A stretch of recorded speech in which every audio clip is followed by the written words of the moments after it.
আমাদের এই general assembly election 2023 এটার আজকে মেটেরিয়াল চেকিং হচ্ছে। এজন্য সদরের যে 8টা অ্যাসেম্বলি কনস্টিটিউয়েন্সি আছে, ওই 8টা অ্যাসেম্বলি কনস্টিটিউয়েন্সি যারা ভোটকর্মী আছে তারা নিজস্ব মাল যেটা আছে ওটা মাল বুঝে দিচ্ছে। সবগুলা কি এখানে হচ্ছে? হ্যাঁ, সবগুলি আমাদের উমাকান্ত ওল্ড বিল্ডিং ও আমাদের উমাকান্ত যে নিউ বিল্ডিং এই কমপ্লেক্সে হচ্ছে। টোটাল কতটা টিম রয়েছে? টোটাল আমাদের এখানে 453 মতন অ্যাপ্রক্সিমেট পুলিশ স্টেশন আছে। তো এগুলি সবগুলি টিমই এখানে উপস্থিত হয়েছে। কবে নাগাদ তারা রওনা দেবে?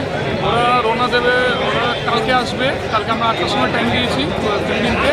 তো 8টার সময় এসে যেটা পুলিশ স্টেশন থেকে রওনা হবে। সদর সাব ডিভিশনের অন্তর্গত মহিলাদের পরিচালিত কটা আছে পুলিশ স্টেশন? মহিলাদের প্রতি এসএমএ কনস্টিটিউয়েন্সি 2টি করে ওমেন সিটি পুলিশ স্টেশন